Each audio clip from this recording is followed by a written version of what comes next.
Today on the Kite Bag Tour, we're looking at new additions, rare finds, and even maybe the Holy Grail.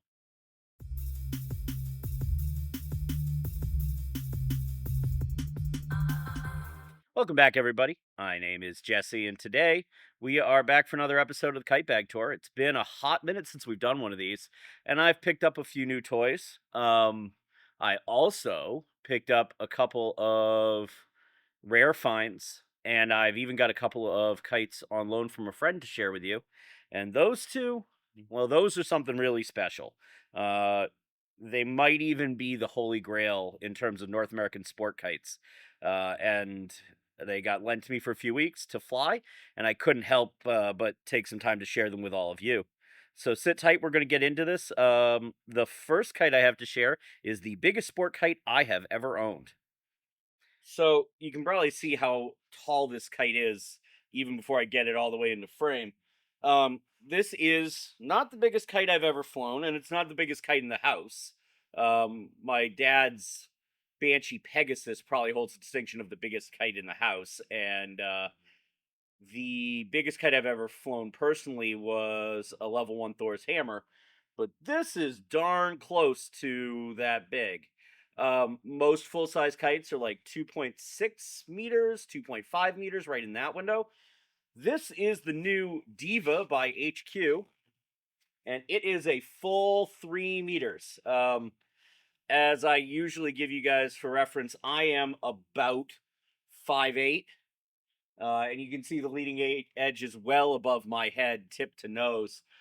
It's a ripstop nylon sail, protruded carbon frame. It is, I think it's 8 or 9 mil. It's a beefy carbon frame. This is not a light kite, but it has so much sail area that it's pretty happy in a light breeze. Surprisingly playful. The limit on what this thing wants to do mostly is your arm span. I did find myself a couple of times having to struggle with enough reach to get it around certain tricks, but it was a lot of fun to fly, and you'll see a video of that coming out very soon. It's got an interesting sail shape. There are a lot of old school elements about it with its fairly sizable winglet there. It's got elements of things like the HQ Tramontana and Matrix and a number of those wingleted kites about it. But it was really fun, and it's surprisingly affordable for what it is for its size. $300 retail, I think. Um, I had a great time with it. It made its way into one of my main bags almost instantly. It will continue to be a kite I take out when I just want to have a relaxing, fun time. I'm not trying to do the bleeding edge of freestyle tricks. Uh, I, I want to just I can do some tricks, I can fly around, and I can do whatever I want with it and put on a show. Because between how like colorful it is and how big it is, obviously, this is a kite that puts on a show all on its own. The only thing of note that I would say about it, which I relayed to the guys at HQ USA, was I added keeper legs to the bridle. This bridle is just as massive as the kite is, as you'd expect, and so the in-haul does like to grab the tail. But if that is the biggest problem with a kite, we're doing just fine. It took me all of 10 minutes to add these keepers out of some lightweight bridle cord I had, and that solved that problem real fast. Um, yeah, HQ Diva, really fun new addition and a cool new kite because it's not just for the ultimate freestyle pilot. This is a kite for everyone for sure. I got mine from my friends down at Flying Smiles, but I'm sure any HQ dealer would be happy to get you set up, and you should definitely check one of these out.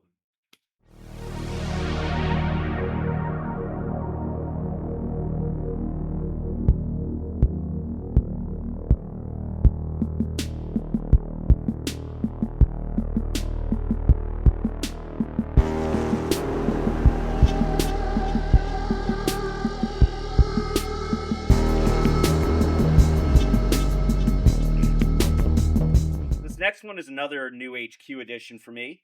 I haven't flown this exact kite yet, but I have flown this kite a copy of it that belonged to a friend. This is the HQ Fellow, also sourced with some help. Thanks again to my friends at Flying Smiles and HQ USA. Another full protruded frame. This one in some kind of poly. I don't think it's acrylics. I'm pretty sure it's Skytex or Ventex, but no matter there. See some yo-yo stops in this kite, so you'd be forgiven for thinking that this is another trick monster, but this actually might be one of the most precise kites I have ever flown. You'd also be forgiven for mistaking it for some kind of Tramontana offshoot with its black and white stripes and red wingtips, but I assure you, very much its own animal. Um, it's a really interesting kite. All pultruded frame, a little on the bouncy side. You definitely have to learn to love the recoil of the pultruded, but yeah, super precise. I mean, like like razor sharp corners and amazing tracking. Much more on the light side with a 5 and 6 mil frame here, but not an ultralight, though a pretty broad wind range. Incredibly stable. Has a one of the big center T cutouts you see from a lot of the French team kites, blackbirds and avatars and things like that. Yeah, lot of fun. If you want to cut real sharp lines for real short money, because this thing's like mil 200s. This is a great kite and a great option. Um, Beautiful workmanship on these. Their factory is doing great work. Really, really nice flat felled seams. Really loving the Velcro as the upper wear patch. And just a little details like the injection molded HQ logo on the sail. HQ's doing some wonderful stuff right now in terms of bang for buck kites that are easy trickers and a lot of fun to fly. Highly encourage you to check out the Diva we just saw, and some of their other line. Sit tight. I'm going to go grab another kite. Up next, and the last of the new kites for today, we have a new offering from Richard Debray and Windar, the Ultim FX. So, over the course of the channel and these kite bag tours, you've seen my set of 4 Ultims, which is his full ballet sized kite. You saw my antidote, which is the baby freestyle kite, almost suitcase size. Well, Richard has given us the middle option, about 2.1 meters in Sky Shark, the Ultim FX. So this guy is a blend of the Antidote and the full size Ultim.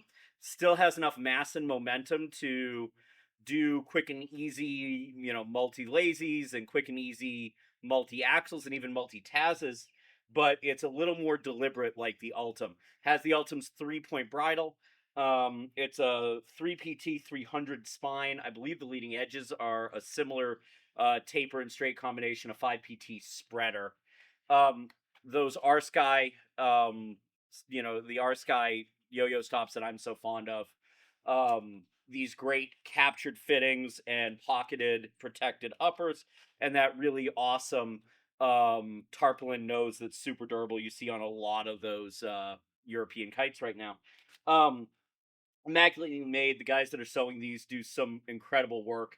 Pinstriping is a pain in the butt, and every Ultim FX and Antidote is full of it. And I just love that. The blue is actually one panel. These are just pinstripes that break it up.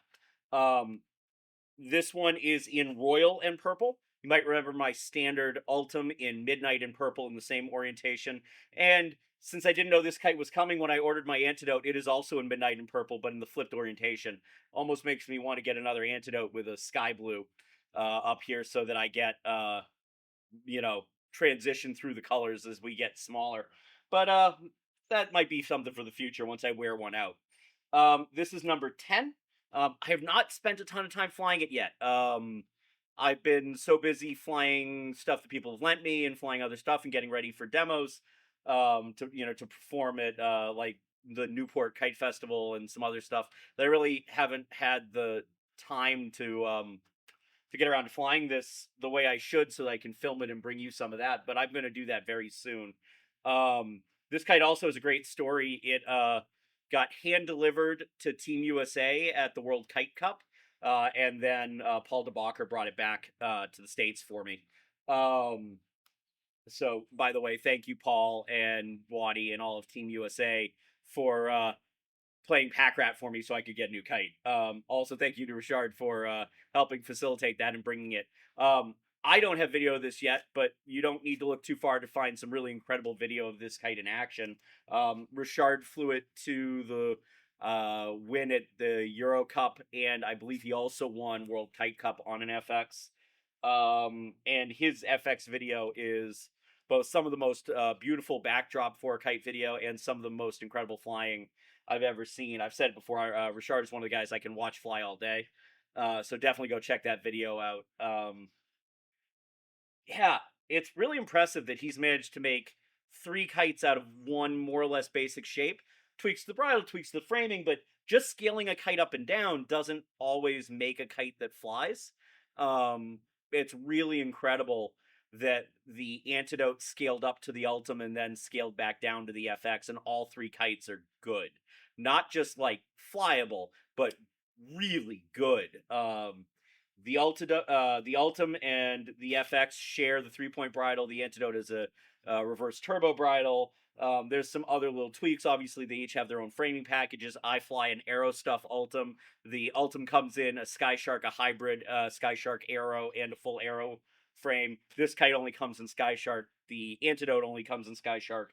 But the fact that he's been able to make it, make so many kites out of that one shape and scaling up and down is pretty incredible and pretty rare. So hats off to Richard for really kind of finding finding something that didn't just work but was so versatile. And of course, I can't wait to see what he does next. He's been teasing us. There's some video out there of him flying a new SUL, which I'm sure when it comes out, you'll see one on the channel in, well, pretty close to no time. Um, cool. Let's move on to the next stuff. Some new vintage treasures. So, time reference. We are at the beginning of July. You'll probably see this video later in July or beginning of August would be my guess when this one will make it out. I knew about this kite. It was offered to me at the Cherry Blossom Kite Festival at the end of March down in DC. I met up with a number of friends. We flew on the mall. The National Mall is part of the National Cherry Blossom Kite Festival. One of the guys that was there was Paul Dugard. Paul doesn't really fly dual line anymore, so he offered me two kites, and it took me a little while to decide that I needed to have them, and was ready to give Paul some money. And so I present to you the first two Skyburner kites I have ever owned, and the first one here is a Skyburner Widowmaker, and it's not just any Widowmaker. This is a very early, first 50 kites or so Widowmaker. That we can tell because of the 3-point bridle on it. It is absolutely gorgeous in the plum purple and grape. It's a Pam Kirk sewn sail. If you ever get a chance to get up close with something that Pam sewed, you owe it to yourself. Pam is probably one of the greatest kite sail makers of all time. Unfortunately, she's no longer with us. All flat felled seams, everything's super tight. This is got to be one of the most iconic John Trenopole Skyburner designs, the Widow layout. And it's really beautiful, both to look at and to fly. And it looks like Paul almost didn't fly the thing. It was so well kept. I was super excited to get my hands on it. The only thing I had to do to freshen it up was replace the original Easton fittings that had crumbled up here just due to time with some APAs. It's a Sky Shark frame, as you'd expect on a Skyburner kite, and it's a little bit of a time capsule for when it came out, with those clear-coated actual Black Diamond nitros. It's a P-series leading edge and spine and upper spreader. Yeah, it's gorgeous. I'm going to bring it close so you guys can see these seams. So if you get a good look here, you can see all the flat felt stitching, which gives this a great stained glass transition as the three colors sort of blend together in the folds. You can also probably see the color match stitching in the hourglass here. Just Pam's work was as close to perfect as you would get. Um, Great durable, seatbelt webbing nose, but it's tucked into the leading edge material here. So, early, but very, very good no snag nose. Um, this was cutting edge when this kite came out. Now, if you don't have a no snag nose on a kite, it's almost not a boutique kite. Um, yeah, I can't say enough about this thing, and I'm so stoked to have it. John's signature, made in the USA. Widowmaker Skyburner kites down there on the bottom. I have flown it once already, and it's just so much fun. Again, very much a product of when it was, but boy, if you just want to have that sort of 2010s fun sport kite experience, this thing's perfect. And what's really interesting to me is this sail shape has continued on and on and on, updates along the way, and there is still some version of this kite in production today, as John has a licensed version being made by Premier with some updated geometry and bridle, with the help of Devin from Canvas in the Widow Pro Classic. I have flown a Widow Pro Classic for maybe 5 minutes at an event, and it was really enjoyable. It's remarkable that this basic sail shape could produce such a different flying experience, and definitely worth a check out there as well. Um, I wanted to own, I mean, as much as I wanted to own it because the Widow is so gorgeous and I was looking forward to flying it, I also wanted to own it because it's Pam's work and it's just such a piece of art. And I'm really stoked to have this in my collection. Let me go show you the other one, which was actually just as interesting a find. This kite came with a partner, another Skyburner offering, and I'm really stoked to share that one with you too. So what I've got here is another Skyburner, dated for 2001. This is a Skyburner Heat, and specifically, this is a Heat Comp UL, I'm told.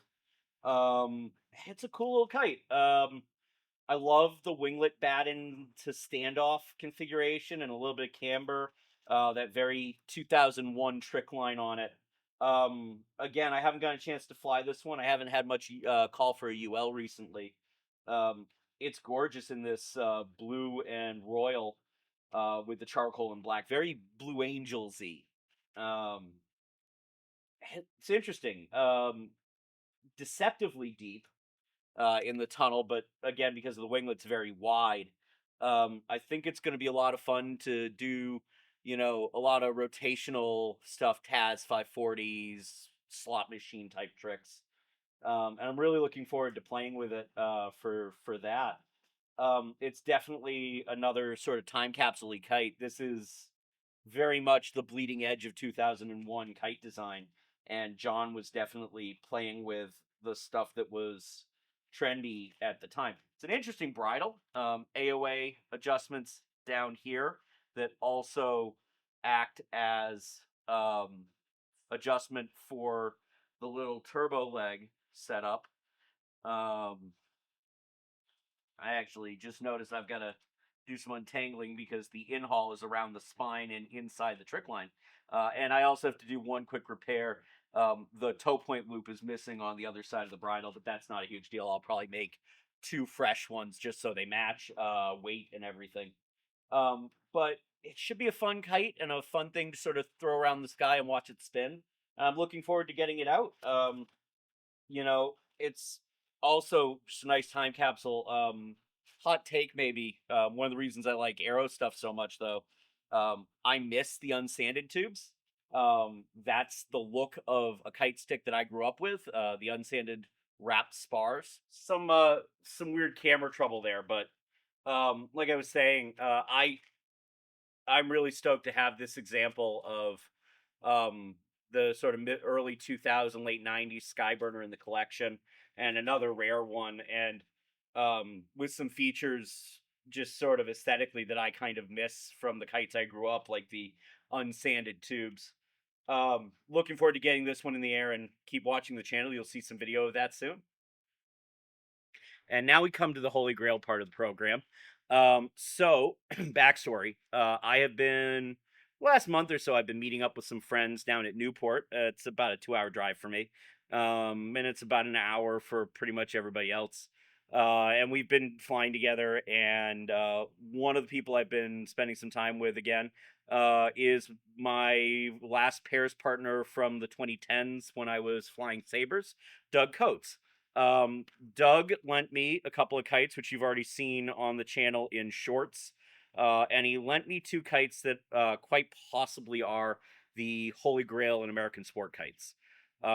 So in the early 2000s, a guy by the name of Ron Graziano, Ron burst onto the scene flying sport kites, very quickly climbed up the competitive ranks, really made a name for himself flying Cavalier STXs, and then went on to develop his own kite.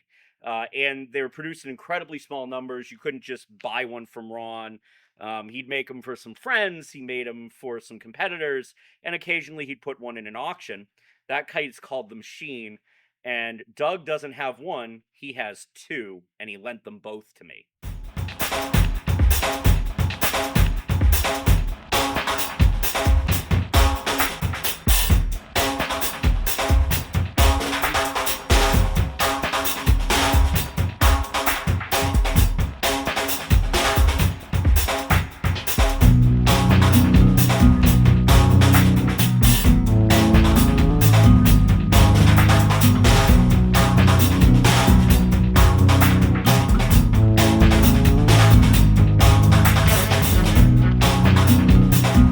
So I have in my hands the Machine. This particular machine is dated 2005, and I happen to know that Doug got it in an auction. It was an auction to benefit the Red Cross after, I think it was Hurricane Katrina. Um, the Machine is an all acrylic sail. It comes after Ron sort of decided he had run out of the ability to get more out of the sticks, an STX series of Cavalier kites, which he modified. You may remember my blue and yellow Stixes that I have Ron's 3-point bridle on. He added tail weights to them. He added yo-yo stops, and he and Randy Greenway played with some framing changes, including sucking in the nose with a shorter upper spreader. Well, I think it's no coincidence that this kite, which, because Ron is so meticulous, has size of upper spreader ridden right on the upper spreader, has the depth insert to make sure that everything is all the way in on all the spreaders, that the upper spreader is exactly the size that went into the sticks. I think Ron took quite a lot of what they had figured out for modifying the sticks and then started playing with the sail shape too. It's a two standoff kite with a much narrower tunnel than the STX has ever had.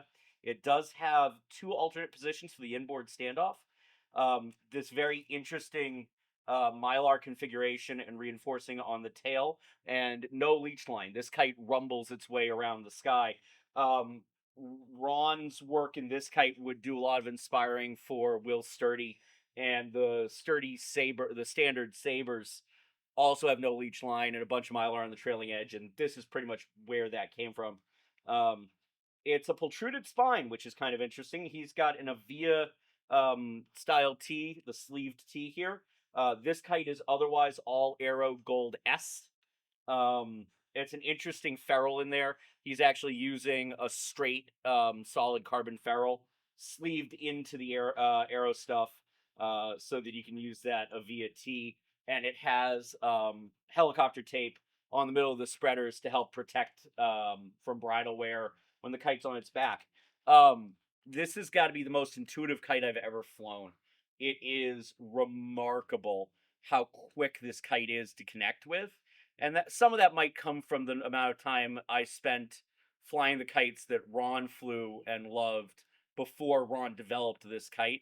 He obviously had a taste for those French kites when he went to do this kite, and I feel that connection. Um, he calls this color scheme, as I just found out today, Domino, and it was apparently one of his favorites, and I can see why. The all white with the big black hits from the diamonds and chop triangles and tips is very striking and gives the kite a real sense of motion when you're tricking and when you're flying. Incredibly precise flight, unbelievably smooth and fluid tricks, one of the nicest 540s I've ever done. The first day I got to fly this kite at Newport when Doug handed it to me, I did a Taz with it. I wish I'd had the camera rolling. The trick never should have gone around. It was a broken trick from the start. I knew I had hit it wrong, but somehow the kite is so good, it just carried itself through in an orientation that never should have been recoverable, and just flew out of it like it was nothing. Um, I was very confused for about 2 seconds, and then just accepted that the kite is better than I am, and it was going to make it okay, which is pretty remarkable. And there are so few of these; it's really incredible to get to stand here with one and share it with all of you. And now I'm going to share the even rarer machine that's hiding behind me in the garage. So I am standing here with a vented machine. Ron called them the industrial machines. This one is dated 12/2 of 2005. It is numbered number 4. It is in all of VIA G-Force. It has these really cool Mylar dead patches for its Velcro on variable vent system. Um, it is a burlier version of the machine, which is impressive because that kite has mass and heft to it to begin with. And this kite, again, resides with Doug, but has a really cool backstory. I am told that this kite was made for Randy Greenway by Ron, and then ultimately found its way to Fraser Worley, who then cleaned out a garage during a move and sold it to Doug.